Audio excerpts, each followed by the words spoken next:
Tá começando agora mais um surpreendente, maravilhoso desvio de retina. E aqui ao meu lado, sempre fiel, Vitor Grande. E aí, galera? E hoje, dois convidados ilustres aqui, o Bruno. E aí, gente, tudo bom? E a Renata. Olá! Pra quem não sabe, o Bruno e a Renata, eles são fundadores aí da Gaia. A Gaia que trabalha na parte de robótica educacional. E eu queria começar aqui, pra gente batendo um papo, né, bem descontraído, como sempre é aqui no nosso podcast, fazendo uma pergunta que eu acho que é crucial aí pra que todo mundo quer saber de casa. O quanto é possível que o Exterminador do Futuro aconteça? A Skynet, ela vai... Esse Elon medo é Musk real. vai melhor do que um agente, né? O Elon Musk vai colocar chip na nossa mente? Cara, A vacina chinesa vai vir com chip embutido? olha só.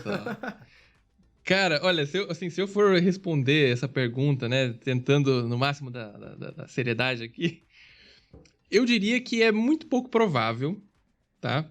Porque, assim, a gente vê, né, nessas ficções, né, que o algoritmo ele acaba aprendendo por conta própria e ele, de alguma forma, percebe que ele tem que dominar o ser humano.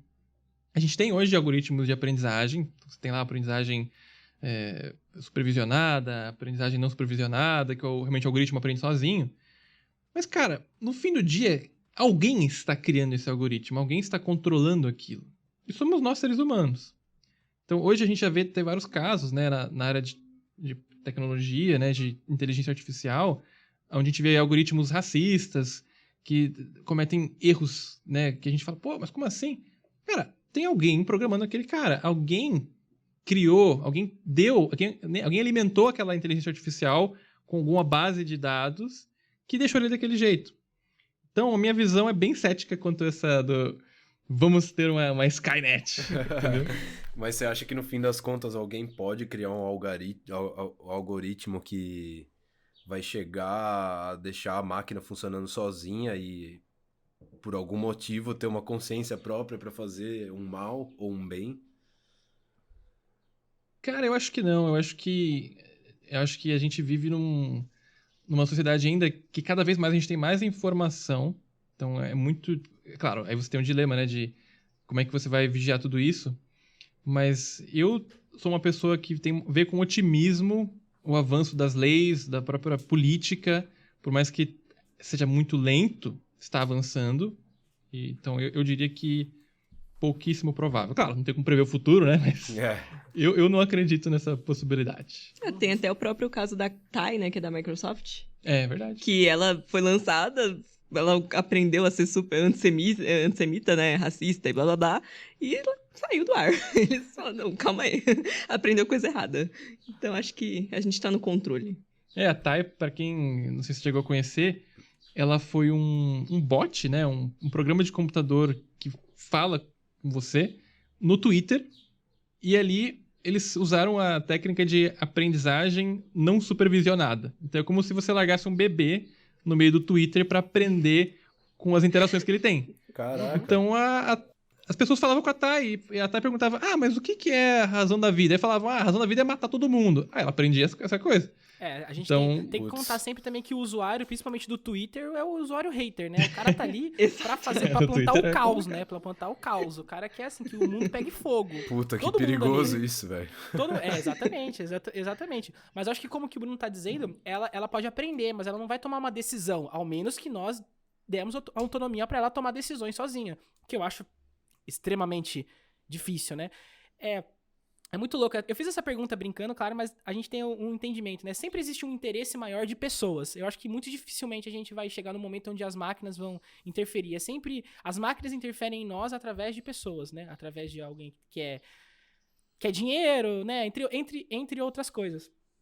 Fazendo um paralelo a isso, a gente vai falar sobre várias coisas hoje, mas esses dias eu tava pensando, né? Eu tava ouvindo alguns podcasts, né, que eu sigo, e um deles o pessoal tava falando sobre isso, né? A gente vai chegar num ponto, né, de avanço robótico e avanço da tecnologia, que muita mão de obra hoje no nosso mundo vai parar de existir e vai ser substituída pela mão de obra robótica e vai ser tudo automatizado. Eu queria... Pergunta complicada aqui. O que vocês acham, assim? Como que vai ser a mão de obra dessas outras pessoas? Eu acho que tá muito envolvido do que vocês fazem hoje, né? Mas o que vai acontecer com essas pessoas? Acho que vocês têm meio uma coisa muito... Eu sei que depois a gente também vai aprofundar mais sobre isso. Vocês têm uma coisa muito social, vocês falam muito sobre isso, eu já até acompanho vocês nas redes sociais. Mas como que vocês veem essas pessoas que não vão ter mais esse trabalho? Tipo, qual que é o papel nosso, assim, e da tecnologia nessas pessoas? Acho que isso é um campo que vai um pouco além, né, da tecnologia, mas é uma necessidade que a gente tem de retreinar essas pessoas, porque atualmente já acontece, já tem muito emprego disponível, só que pessoas que não são tão qualificadas para eles. Então, as pessoas não vão ficar sem emprego, né? Os robôs, eles vão tomar os empregos que são operacionais, né? Coisas perigosas que as pessoas não deveriam estar fazendo, porque questões desumanas, enquanto a gente vai ter essa tendência de ter empregos mais intelectuais e afins. Mas também tem aquela questão, né? Tipo, será que o trabalho é o que define o ser humano, né? Acho que é uma coisa mais social, filosófica. E será que a gente realmente precisa ter todo ser humano trabalhando? Foi até... Qual que é o nome daquele... Domênico De Masi. O Domênico De Masi, ele fala sobre a questão, será que a gente precisa trabalhar 8 horas por dia durante 5 dias por semana, sabe, o ano inteiro? Então, acho que é uma questão que vai envolver uma mudança social muito além da esfera econômica, né? Então, não sei, o que você tem a E aí, dizer? como vocês falaram também, sempre vai ter que ter alguém por trás desses robôs, né? Então, eu acho que só vai atualizar a forma de trabalho e não talvez excluir de fato, né? Exato. Tu tocou, né, nesse filósofo, né, Domênico De Masi, que ele teve no Roda Viva não tem muito tempo. Não, tem um tempo já. Tem tempo já? Faz A gente mais viu? de 10 anos já. Ah, isso. então eu Ó, achei que era pessoal, recente. quem tá ouvindo Não. esse podcast, já pausa aí e ouve o Roda Viva aí. Deve ter no YouTube, né? Provavelmente, né, Bruno? Tem. Legal, já ouve aí, já E- pausa e volta aqui. Boa. E aí ele traz uma reflexão dura e bem profunda. Assim, é de você parar e falar, cara, como assim? Né? Tanto que os próprios entrevistadores ali, tinha gente que zombava dele, como assim, né? Não sei o quê. Mas ele trouxe alguns dados interessantes, tá? Eu não consigo afirmar, eu consigo ter perguntas e olhar com uma certa curiosidade para isso. E ele falava, olha, à medida que a gente, como sociedade, vai colocando mais tecnologia, o que a gente está fazendo? A gente está ganhando tempo. Então, antes, eu tinha que ter 100 pessoas em uma fazenda para fazer uma plantação de milho para alimentar 1000 pessoas. Passaram 20 anos, descobriram lá a máquina a vapor, agora eu preciso só de 20 pessoas para fazer o mesmo trabalho. Aí depois eu botei mais máquinas. Hoje eu faço com um trator robótico que não tem um operário, o cara ara toda essa terra, gera ela completamente, colhe, molha, semeia, etc., aduba. E a reflexão que ele coloca é que a gente está colocando... A crescente da tecnologia está exponencial, né? A inteligência artificial, ela permite a gente aprender coisas e analisar modelos com uma rapidez enorme. E o ser humano está ganhando muito mais tempo.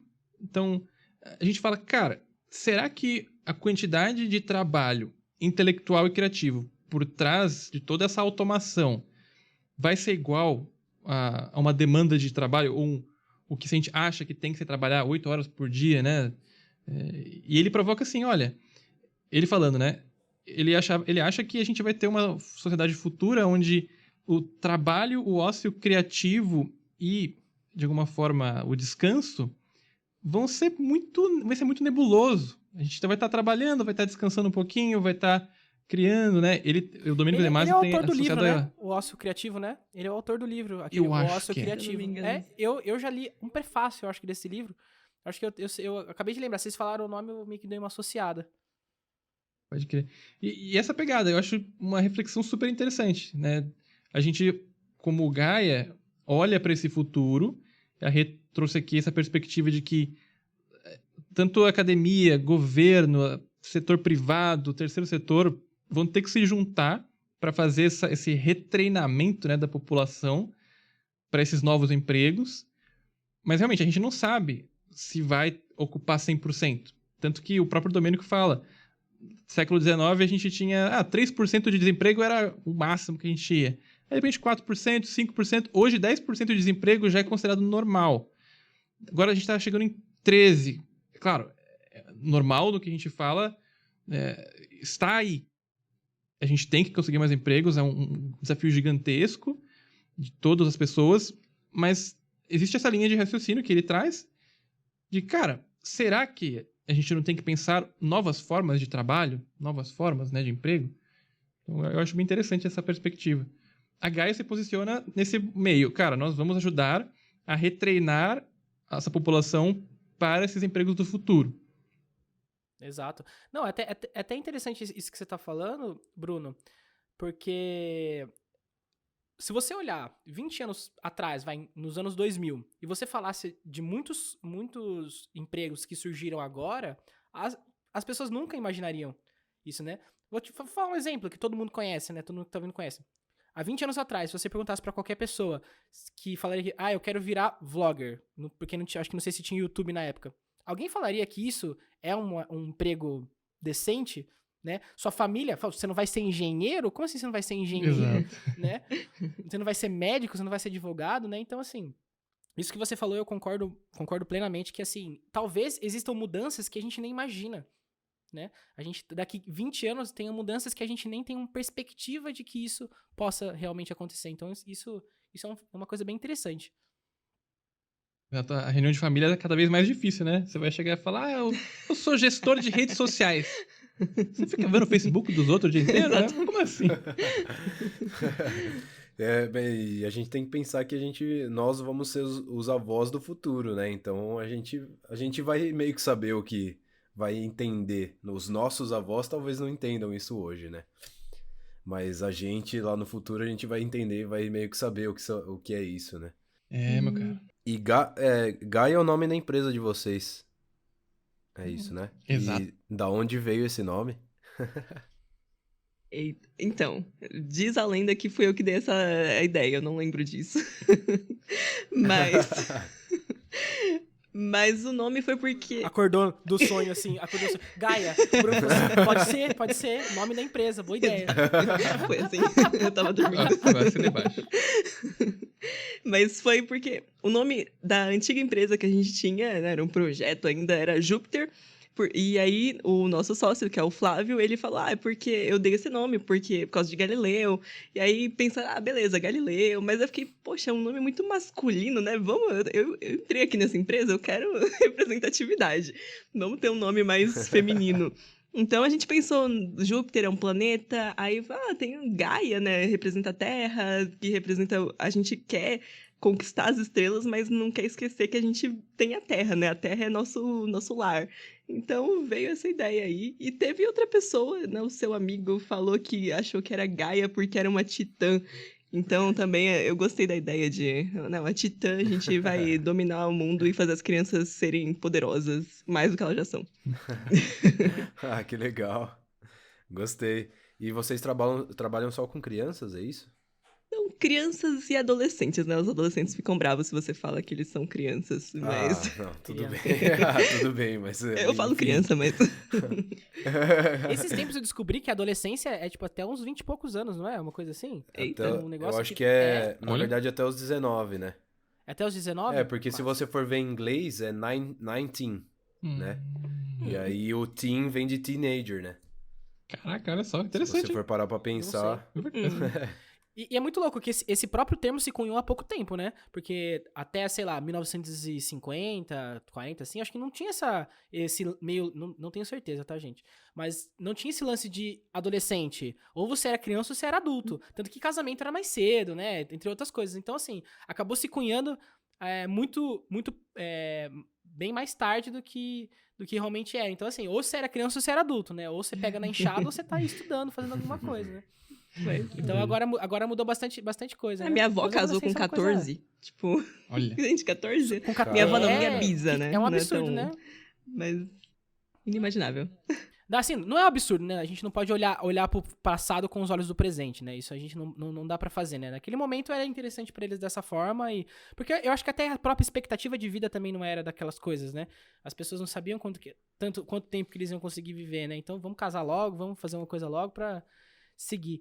Me fala uma coisa, eu quero entrar num tópico legal, mas o que é robótica? O que é esse lance, assim, de robótica? Eu falei de software, é software, a gente não falou da própria, vamos falar assim, da parte mais física, né? Mas o que é a robótica, assim? Muito bom. Olha, assim, eu não quero, né, tem algumas definições, né, a Rick tá estudando isso, tem a literatura por trás, mas acho que na visão da Gaia, a gente vê a robótica como a interação ali da parte mecânica, física, né, que a gente pensa um robô, né, alguma coisa vai ter um braço mecânico, até mesmo um humanoide ali, que é uma conexão aí do mecânico, da eletrônica, da elétrica com a programação, né, controlada por essa computação aí. Então, e aí hoje você tem carros autônomos. Poxa, é um robô aquele carro. Então, hoje, aqui em São Paulo tem um metrô que ele é autônomo, um metrô que não tem operador. Ele anda ali pelos trilhos de forma autônoma. O carro que você coloca no piloto automático, ele pode ser considerado um robô? A gente, tá vendo? A gente começa a ter esses questionamentos. Você fala, cara, o que é o robô? O que não é? A gente, nas eleições, você fala, poxa, os robôs do candidato X, os robôs do candidato Y. Esse termo robô está já associado à automação. Então, você já não tem uma parte física ali. Então, poxa, na Gaia, quando a gente pensa e fala de robótica, a gente leva a robótica para a educação. Então, levando uma parte física. Então, o estudante vai montar algum animal com elementos robóticos, vai fazer algum ônibus, vai pensar numa cidade inteligente, trabalhar com uma parte motora mesmo, e para o mundo real físico. Essa é a visão que a gente A parte de impressora 3D, dá pra considerar alguma coisa perto de robótica, alguma coisa assim? Com certeza. Dá pra ser algum... Na nossa visão, dá pra ser sim, algo? sim, ela faz parte desse mundo, né? Então, parte de alguns cursos que a gente tá para lançar, os componentes desse curso são impressos em impressoras 3D, né? Que são robôs ali que têm os seus eixos ali de impressão. Então, tá dentro desse mundo que a gente chama, né, de robótica. Acho que summing up é pra saber o que é robótica e o que é um robô, né? Então, tem alguma literatura que fala que vem do tcheco, que significa servo ou escravo, acho que eu não gosto muito desse termo, mas é basicamente aquilo que você diz o que fazer e ele faz aquilo, né, que você pede. Então, envolve o hardware, software e um ser humano atrás aí, comandando. Que legal. A Por empresa enquanto. Por enquanto. Antes da Skynet chegar. A empresa que vocês fundaram, juntamente com o Flávio, que não pôde estar aqui hoje, é uma startup, certo? Exato. Uma coisa que eu tenho curiosidade, qual a diferença entre uma empresa normal e uma startup? É uma coisa que eu não sei, tipo, o que diferencia uma empresa normal de uma startup? Legal. Olha, eu tava ouvindo o próprio Flávio Augusto da Silva, que fundou a WhatsApp, no podcast ali dentro do grupo. Pobrezinho, né, coitado? Grande, Exato. humilde, Flávio Augusto humilde ali, com o seu pequeno patrimônio ali. E ele estava trazendo uma definição de que a startup é uma hipótese. Então, ela é uma hipótese que você quer validar. Poxa vida, eu consigo levar uma educação tecnológica a um preço acessível, baixo e com alta qualidade? Uma hipótese. É a hipótese da Gaia hoje. Eu consigo levar isso para crianças de uma forma que gere um impacto e me mantenha financeiramente? Uma hipótese. Tem alguns outros autores também, você vai ter ali mais, né, o beabá do empreendedorismo, né, o Steve Blank, o Eric Ries ali, para quem quiser ler depois, o Startup Enxuta é um livro bem popular hoje, né, interessante. Também falo que assim, cara, é um negócio que surge com um grau de incerteza muito grande. Então, por exemplo, o que a gente poderia diferenciar um negócio tradicional, como, por exemplo, uma pizzaria, que é um empreendimento, então um empreendedor, ele está ali pagando seus impostos, contratando pessoas, gerando valor, para uma startup, uma edtech, né, de robótica educacional. É o grau de incerteza. Então, o modelo da pizzaria, ele já é consolidado. Você sabe, olha, você tem que fazer uma pizza, tem que entregar, você tem que ter uma distribuição. É claro, tem inovação no processo, o cara pode fazer sabores diferentes, etc. Mas o grau de incerteza de uma pizzaria versus uma startup que quer criar um modelo de levar robótica educacional a um baixo custo e com alta qualidade, não tem. Né? Não tem. Eu não consigo ir no Sebrae hoje e falar, Sebrae, me dá um guia sobre como eu monto uma edtech low cost, high quality de robótica educacional tem esse grau de incerteza. Faz sentido? Caramba, que legal. É que eu não sabia, assim, mas você acha que necessariamente uma empresa, para ser uma startup, ela precisa ter esse nível de incerteza? Para ela ser chamada de startup? Olha, eu trago o que eu aprendi, né, nessa minha pouca vida, né? Eu tenho aí fazendo 27 agora, né? Então eu ouço esses caras. Então o Flávio Augusto é considerado um grande empreendedor. Então, poxa, o Flávio Augusto define dessa forma. É uma hipótese. A empresa tradicional é uma empresa com CNPJ, com funcionário, né? Eu concordo nessa visão de que é uma empresa com altíssimo grau de incerteza. Não tem um consenso. Eu achei que existisse um critério, assim, Uma definição, né? existe um critério certo para que isso se chame uma startup. Eu achei que era isso. Até a gente tava conversando, aí o Vitor, a gente tava conversando antes de vocês chegarem, sobre se a startup em si ela tem uma necessidade de ter uma inovação. Será que existe isso? Por exemplo, se você é uma startup, você tem que ter uma tendência a ser inovadora. É isso? Olha, eu diria que sim, né, pelo que eu venho estudado aqui, no meu próprio mestrado, né, é na área de empreendedorismo. Então, quando a gente fala que é um negócio que surge nesse grau de altíssima incerteza, onde eu quero resolver um problema, eu não sei como, aí vem a inovação, né, que eu vou ter que criar uma solução nova, e aí você tem o manual de Oz, você vai ser uma inovação de mercado, vai ser de processo, de produto, para resolver esse problema. Então, pelo que eu estudei, já vejo hoje, não existe startup sem inovação. Eu não diria que não tem nem empresa hoje sem inovação. Mesmo a pizzaria, se ela não inovar, ela vai para outra brecha. Exatamente. Exato. A gente tá falando disso, né, sobre inovação. Eu vi uma coisa eu vi uma coisa genial. Quando eu olhei no mercado, eu olhei assim, eu fiz assim, gente, como que você pode pensar em qualquer coisa e ter inovação, né? Tava lá eu passando, falei assim, preciso comprar papel... Aquele papel celofane, sabe? Eu acho que é pra você colocar na comida, né, tal. Aí eu cheguei lá, tava olhando, e eu vi assim, eu olhei assim, eu vi uma embalagem, papel celofane para frango assado. Eu falei assim, olha isso daqui, cara, isso daqui é inovação.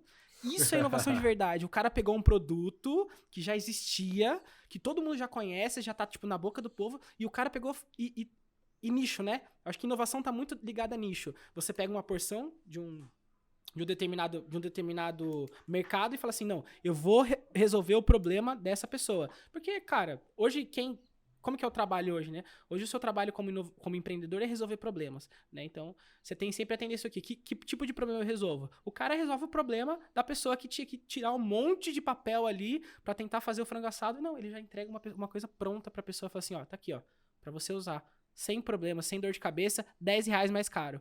Ótimo. Isso me lembrou o jornal pra cachorro, vocês já viram? Nossa, é verdade. Antes você chegava na banquinha, você falava, sobrou o jornal de ontem, tá aí, de graça. Aí hoje em dia eles vendem a R$10 também, mais caro. Absurdo. Um jornal pro seu cachorro fazer xixi. Cara, eles estão embalando até fruta individual hoje em dia, né, pra vender. Ai, gente. Fruta descascada, mexerica descascada. Nossa, que absurdo. É um acúmulo do absurdo. É inovação? É inovação. Se é certo ou se é errado, aí é uma outra discussão. Mas tá inovando, né? Com certeza. É E a pergunta que não quer calar aqui, vamos falar. Como é que vocês chegaram nessa ideia de robótica educacional? No caminho de vocês da vida, do nome Gaia, até falar, não, a gente vai aí começar a ajudar as crianças e inovar e na incerteza toda numa startup. Conta um pouquinho da sua... Quebra meu monólogo aí. Eu? Fala um pouquinho da sua trajetória TH. Olha, minha trajetória TH é complicado, porque eu estava num momento meio de não sei o que eu quero da minha vida, isso foi ano passado, não é muito recente. E aí eu fui jubilada da faculdade, gente. Eu tive que prestar de novo o FUVEST pra me formar, porque eu estava muito de saco cheio da USP. Aí eu falei, não tem nada pra fazer da vida, vou ali naquele cantinho, naquele prédio que eu encontrei, assim. Aí eu encontrei o Bruno, uma pessoa muito animada. Eu falei, olha só, a vida estava desanimada, alguém trouxe luz pra ela. Não, vocês estão vendo, né, pessoal? Vocês estão ouvindo, Revelações, vocês estão vendo o nível dos nossos convidados. Eu enjoei da USP, eu cansei da USP. Mas Tava a Renata cansada nasceu, de ficar na USP, eu fui lá no outro ano e passei de novo. Desculpa. Foi mal, viu? E fui no outro prédio da USP e conheci outro USPiano, né? USPiano. Pois. Então, a gente tava comentando, né, que esse prédio, né, que é a incubadora que hoje, onde nós estamos aqui agora, até fazendo o jabá aí da própria incubadora, a Bits aqui, que nada mais é do que um espaço onde você, se você tem uma ideia, você pode vir nesse espaço para transformar essa sua ideia em um negócio, uma startup, desenvolver essa ideia, né, tirar do papel. Mas qualquer pessoa pode ir aí, Bruno? Essa é a definição Qualquer pessoa. Essa é a definição de incubadora. Pra quem? Porque eu também eu sou leigo, eu não sei o que é uma incubadora. Eu já ouvi falar o termo, mas eu também não sei pra que serve uma incubadora. Isso, assim, você fala, Toda poxa, analogia é boa. tem a incubadora, que acho que é o mais tradicional, uma incubadora de bebês, né? Aí você fala, poxa, Aham. por que um bebê vai parar em uma incubadora? Porque ou nasceu prematuro, ele tá com alguma dificuldade de desenvolvimento. É a mesma analogia com um negócio que tá começando. Ele tá ali meio que prematuro, o empreendedor não sabe qual é o próximo passo, ele tem um monte de dúvida.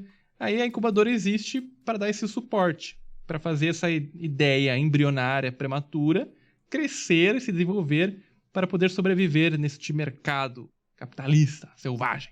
Nesse mundo muito louco. Exato. Legal.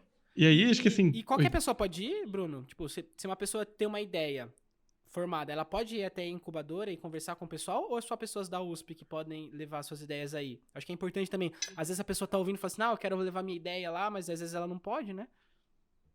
Legal. Essa incubadora que a gente tá aqui, a Bits, ela é aberta. Então, qualquer pessoa pode vir aqui, aplicar, tem os contatos, a rede social. Então, tem os programas tanto mais para quem tá no começo, para quem tá um pouquinho mais avançado. Então, ela é aberta, não é restrita a alunos da USP. Então, isso é muito bom.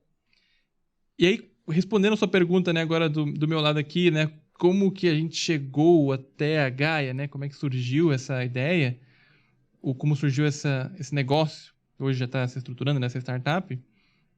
Do meu lado, eu tinha esse incômodo de propósito na vida mesmo, acho que foi isso que me incomodou até mesmo dentro da Microsoft, de olhar e falar, cara, o que eu estou fazendo com a minha vida? Onde ela está me levando? Então, eu não estava vendo muito sentido ali.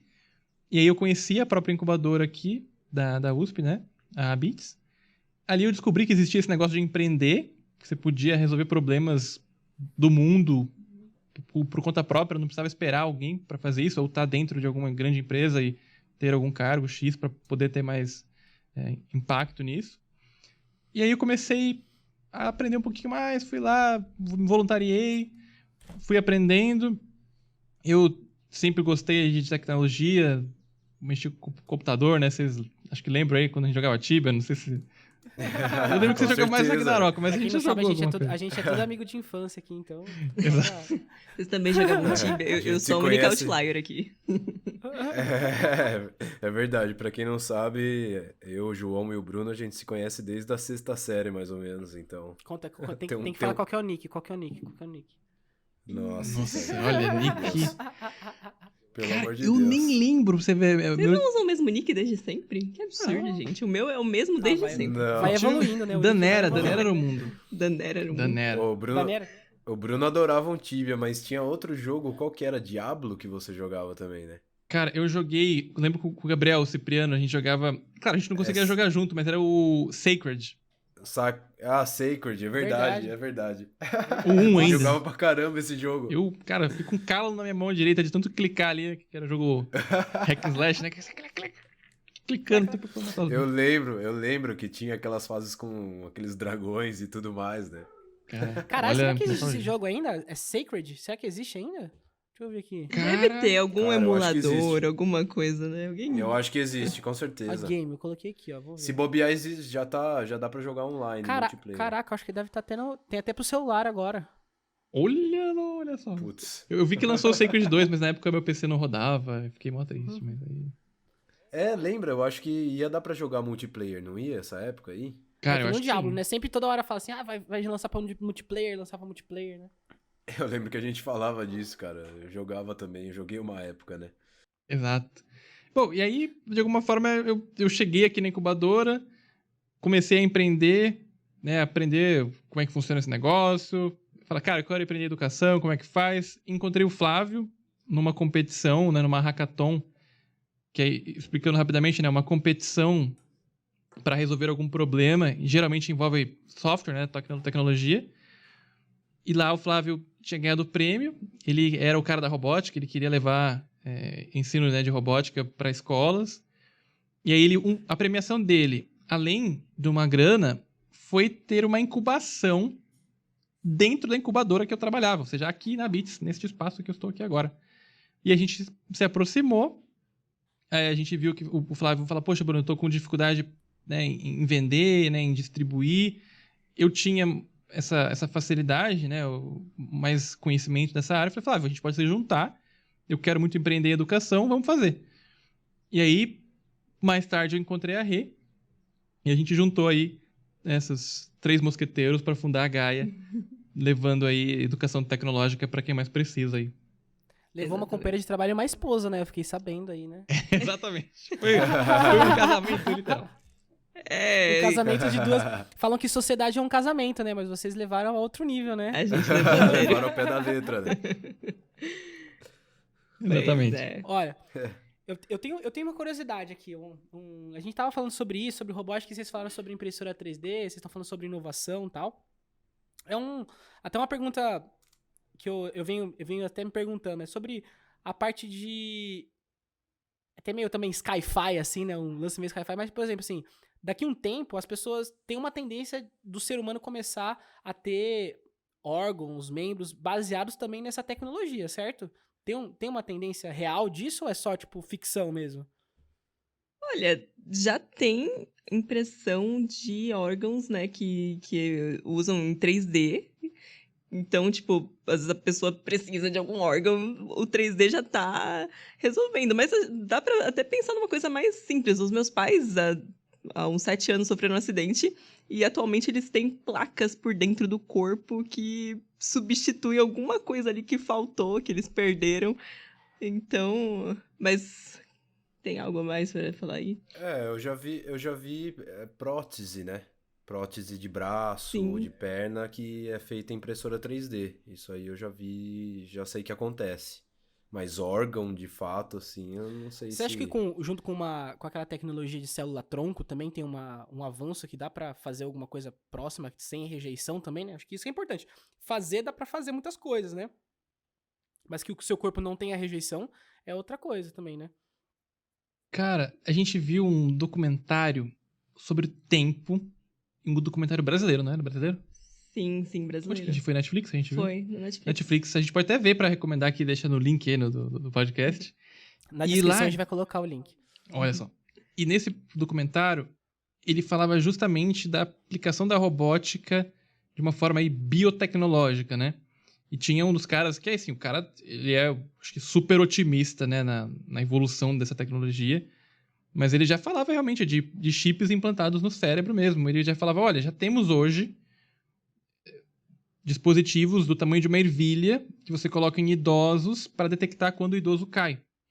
Então, é um dispositivo, ele está conectado na nuvem, tem lá uma conexão, imagina um Wi-Fi da vida, e ele está conectado na nuvem e ele consegue transmitir para um dispositivo, talvez um celular, um site, o que seja, né?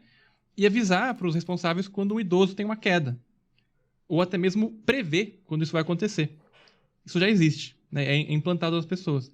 Então, isso é uma realidade. A tendência é crescer.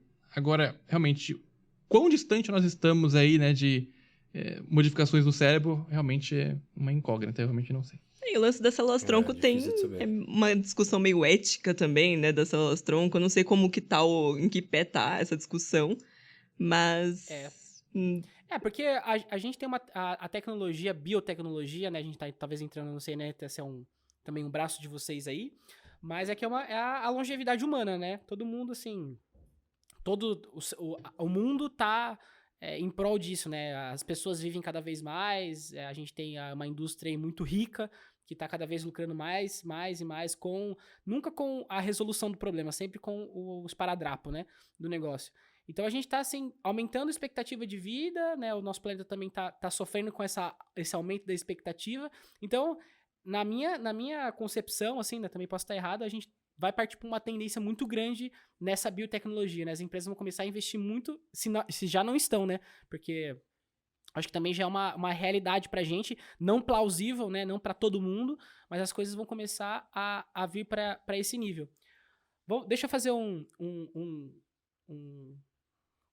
paralelo a isso, né? A gente tá falando sobre o mundo de tecnologia e tudo mais.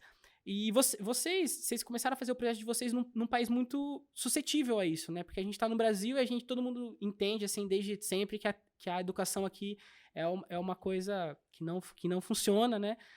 Funciona, assim, não vou dizer que não funciona, né? Funciona em partes, né? A gente ainda tem muita carência de equidade, né? Vamos dizer assim, né? De todos estarem no mesmo nível, né? Então, como que vocês veem isso? Como que vocês vejam que a robótica, ela afeta de forma positiva aí na educação dessas novas crianças, desses novos adolescentes aqui no nosso país? Olha, a robótica, ela pode ser uma ferramenta de transformação para que a educação seja uma coisa mais lúdica, né? Tem um caso, inclusive, se eu não me engano, é no Belém, de uma escola de lá que implantaram robótica e diminuiu a evasão. E não necessariamente porque você vai ensinar robótica, mas você pode ensinar robótica atrelada à biologia, atrelada à gramática, atrelada a qualquer coisa. Então, por que a educação tem que ser uma coisa chata, né? Por que a gente não pode jogar e se divertir enquanto tá aprendendo? Então, eu vejo a robótica muito como isso, como um pilar que vai ajudar a manter a qualidade da educação e o engajamento dos estudantes, né? Tem que ter um motivo, uma coisa legal ali que você goste de estudar. Então, é mais ou Ah, que menos isso. legal. E como é que funciona essa introdução de vocês, assim? Vocês chegam numa escola e se apresentam? Como é que funciona essa introdução da empresa para onde vocês querem atuar? Legal. Olha, hoje o público-alvo da Gaia são escolas privadas, tá? E a gente quer chegar em escolas públicas. Então tem uma longa jornada para você chegar em escolas públicas, dado todo o processo, né, de licitação, né? Tem toda uma burocracia, o que é super importante, porque a gente está falando de dinheiro público. Então a Gaia tem que se provar realmente. E aí nós, como fundadores, somos os principais críticos, né, desse processo. De falar, cara, nós realmente estamos tendo um impacto aqui para aí sim validar e chegar numa escola pública e oferecer com qualidade. Então, essa abordagem hoje, ela chega tentando colocar a robótica, como a Rê disse aqui, uma ferramenta que vai ajudar o ensino, vai desenvolver habilidades que são necessárias hoje e pensando inclusive no futuro. Um exemplo disso, né? A gente estava com uma diretora de um colégio lá de Guarulhos e ela estava comentando de que hoje as crianças elas estão praticamente 90% do tempo no virtual, no celular, no computador, onde quer que seja virtualmente, né?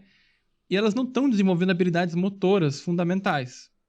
Então ela até comentou de um teste, né? Fala, Bruno, pede para uma criança hoje pegar e colocar a mão direita na ponta da orelha esquerda. Você vai ver a dificuldade que ela tem, porque ela não tem noção, acho que é a própria percepção, né, do corpo dela.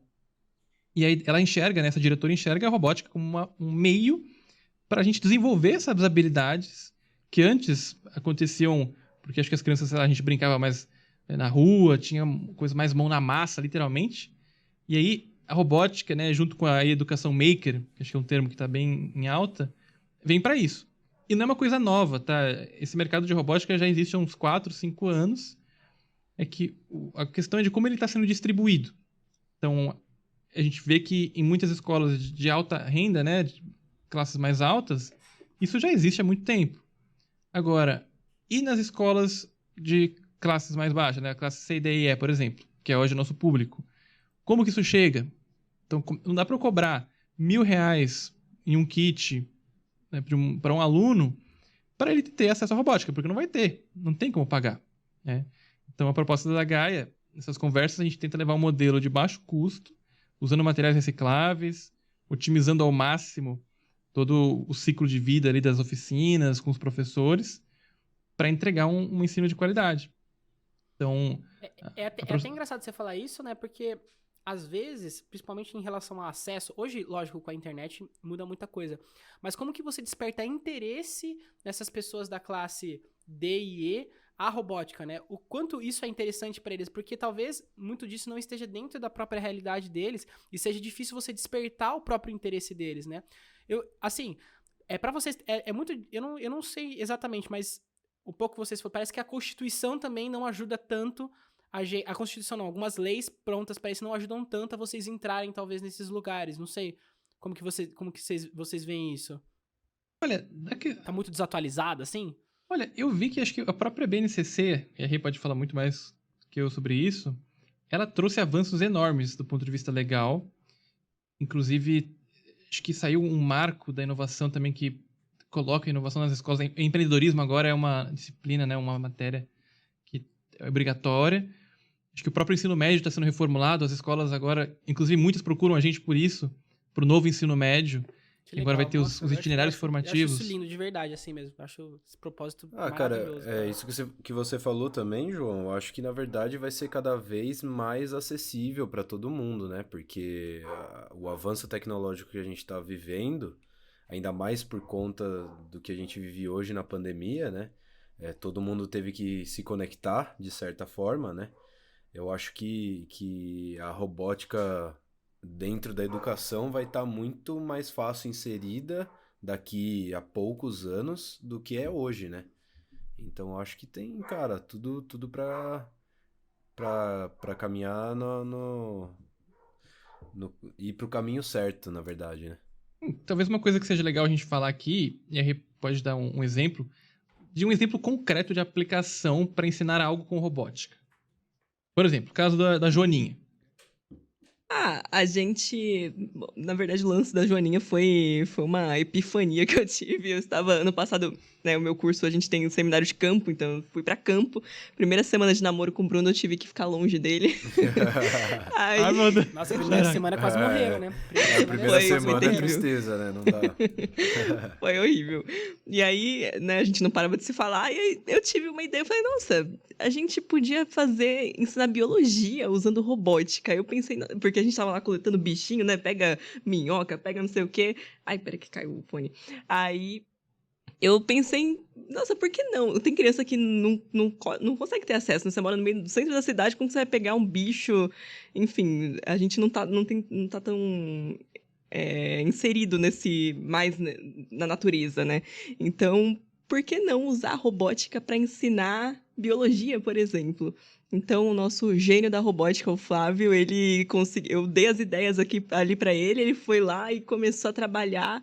E aí ele conseguiu criar uma joaninha para que as crianças entendessem, elas aprenderam a discernir o que é uma joaninha de um carrapato. Porque eu vi que tinha muita gente que tava matando um monte de joaninha achando que era carrapato.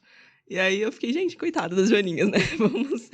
Então, as crianças hoje sabem diferenciar o que é um carrapato de uma joaninha, graças à robótica. Ele criou uma joaninha robô, é isso? Exatamente. Que legal. Ela tem o nome Raquel. Raquel. Grande Raquel. Grande Vocês Raquel. mandam uma foto pra gente que a gente posta nas redes sociais depois. Boa. Essa é a Raquel. É a Raquel. A Raquel foi uma das primeiras ideias aí da robótica, da empresa? Foi, né? Depois teve o Artúrio e depois veio a Raquel. A Raquel é a nossa segunda filha aí. Ah, que legal. Depois eu quero ver, manda pra gente. E então, uma pergunta pessoal agora. Vocês começaram a Gaia antes de namorar ou já namorando? Foi depois. A gente começou. A minha relação com a robótica, né? Foi quando eu vim aqui pra esse prédio estranho que eu não conhecia. Aí eu estava numa outra empresa eu era só, tipo, ficava lá com eles, não fazendo nada. E aí o Bruno chegou e falou: olha, eu vou pra uma reunião agora. E eu tava jubilado, não tinha como comer no bandejão, tava sofrendo, morando sozinha, tendo que pagar aluguel, não recebia mais nada. Tava, tipo, um momento bem complicado. Aí o Bruno foi me dar um torrone, que eu adoro torrone. Você me deu um torrone. E aí eu falei: o que você vai fazer agora? Ele falou: vou pra uma reunião, você quer ir? Eu falei: ué, ninguém chama você pra uma reunião, né? Mas já que eu não tô fazendo meu nada, jeito, né, eu vou, né? Uma reunião aqui, eu e você. Exatamente. Mas não tem nada marcado, agora tem que. Pois é. Aí eu fui pra essa reunião, aí o Bruno se encantou pela minha pessoa. veio falar depois, isso foi no dia 12 de setembro do ano passado. Ó. E aí, a gente começou a namorar, acho que foi o quê? 2 semanas depois, dia 28 de setembro. E, né, no mesmo dia a gente já tava morando junto, foi uma coisa meio estranha, então... Caramba. enfim. E aí depois, foram 3 meses depois, a gente fundou a Gaia. Isso foi dia 16 de dezembro que a gente fundou a Gaia. É isso aí. Gente, É vocês estão isso aí. vendo que aqui a coisa é rápida. Então, Exato. quando vocês verem, assim, matéria deles na Forbes, vocês não achem estranho. Porque realmente a coisa acontece rápido. Então, vocês não fiquem impressionados. A gente tá aqui, a gente tá pegando a exclusiva, entendeu? Mais tarde vai ter que marcar horário mais difícil pra falar com eles.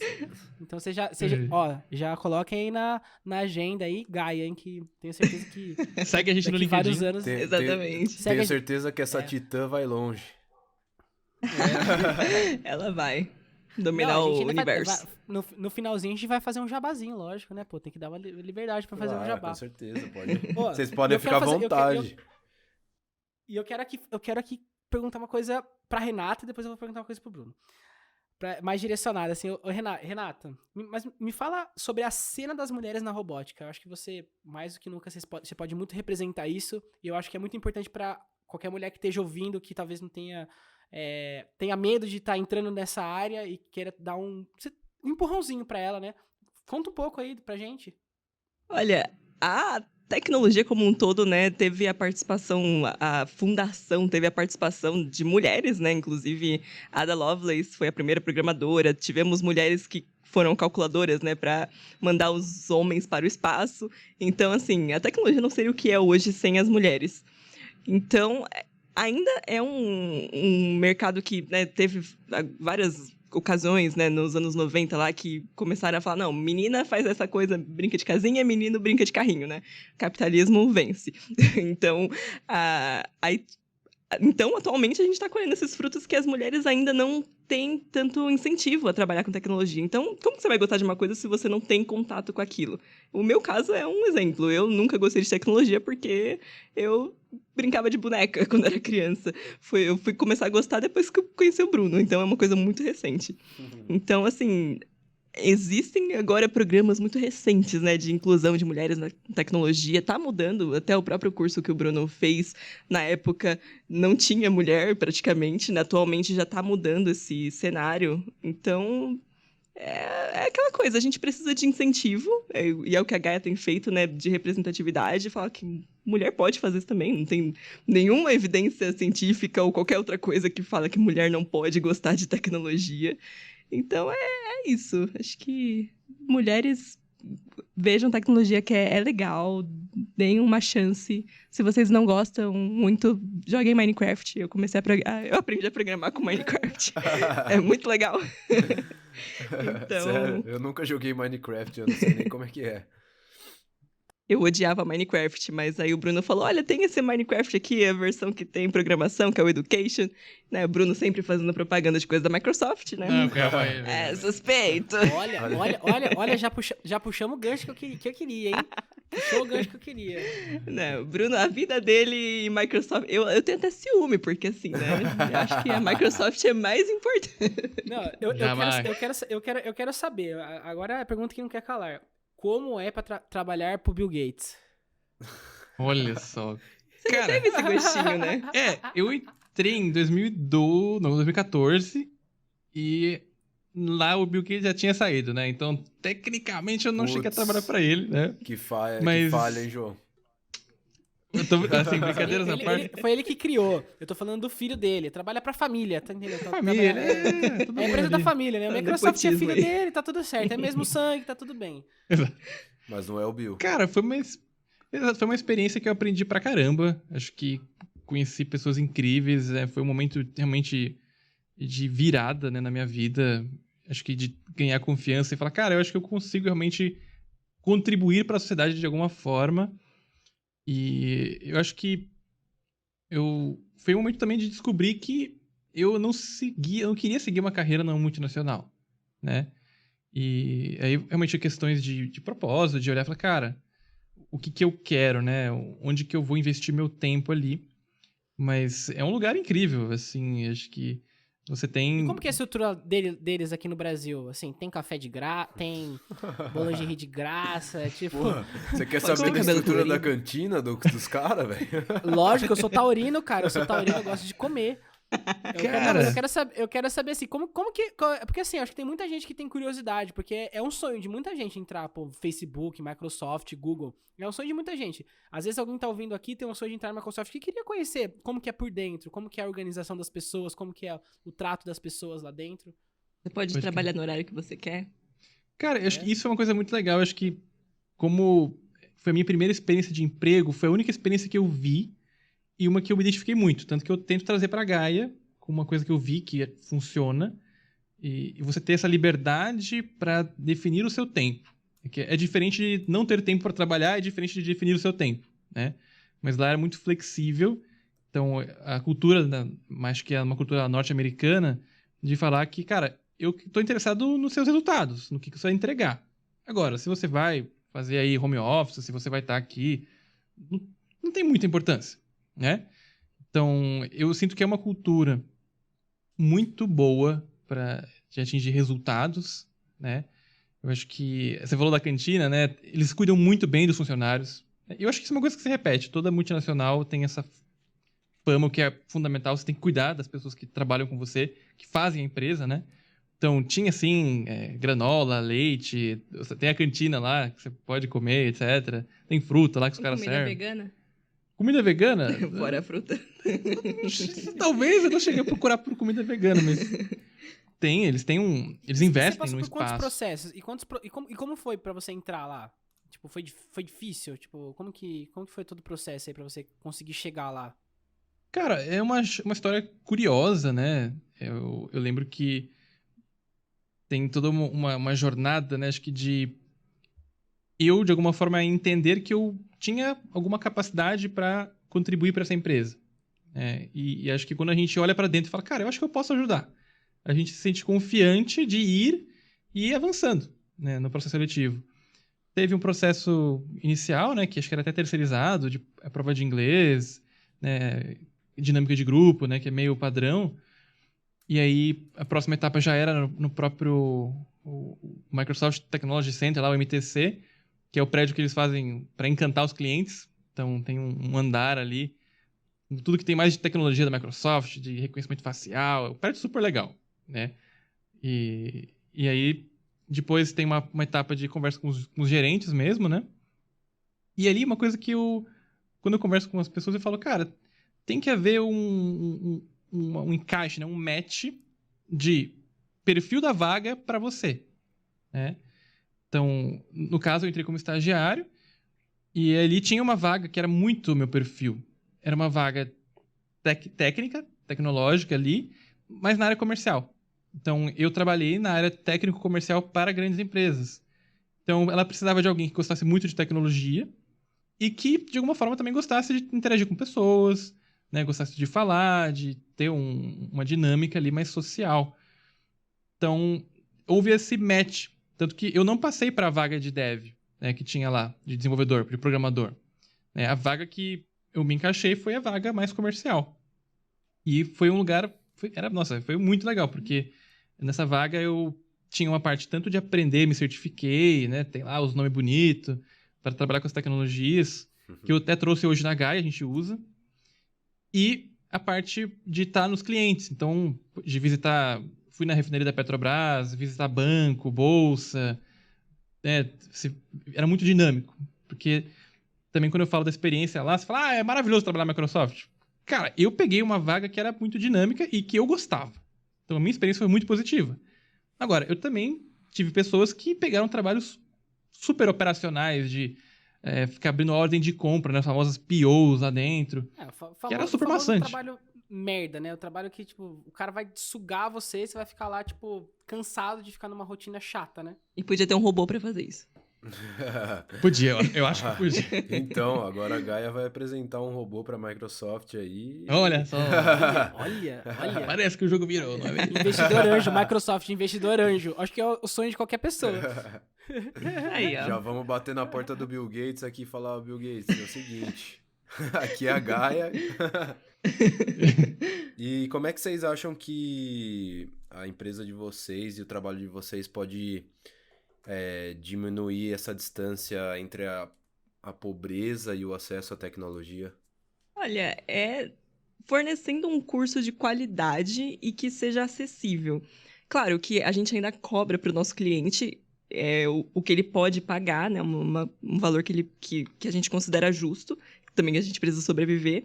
Mas a nossa ideia é chegar no governo e realmente conseguir oferecer o curso de graça, sendo que o governo que vai estar bancando isso.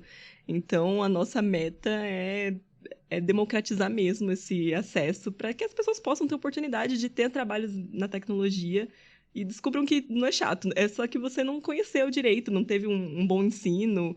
Então, acho que é isso. O custo é muito alto, assim, de curiosidade mesmo. O custo é muito alto de um curso, assim. Vocês já montaram um curso, assim, sei lá, apostila, bloco, não sei. Legal. Olha, a gente tem alguns pacotes, né, que a gente oferece para as escolas.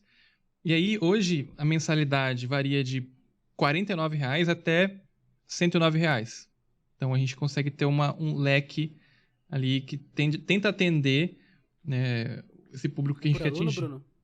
Por aluno. Então, a gente sabe que quando a gente fala em ser acessível, a gente não consegue atingir, por exemplo, se a pessoa não consegue muitas vezes pagar uma escola ou um curso de inglês mínimo, a gente sabe que, eu quero dizer assim, não é acessível para todo mundo. A gente sabe que nem todo mundo tem R$ 50, R$ 80 para pagar um curso de robótica.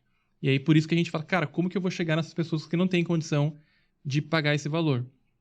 Que aí, uma outra missão da Gaia, que vem junto com essa democratização à tecnologia, é a valorização do papel do professor. Porque a gente vê que o professor é o principal ator nessa transformação.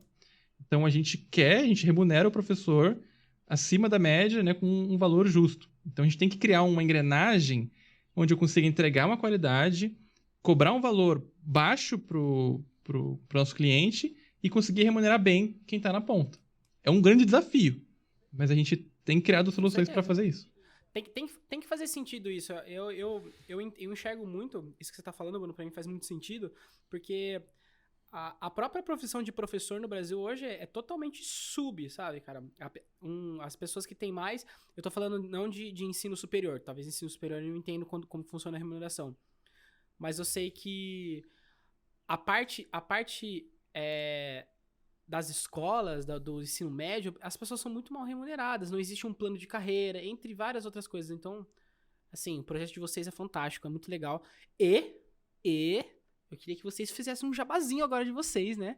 Conta aí onde as pessoas que estão ouvindo esse podcast agora podem seguir a Gaia, onde elas podem consumir um pouco mais dos conteúdos, quem se interessou, acho que é interessante ter isso. Maravilha. Bom, então acho que assim, quem quiser saber mais da Gaia, tem o nosso site, gaia-ite.com.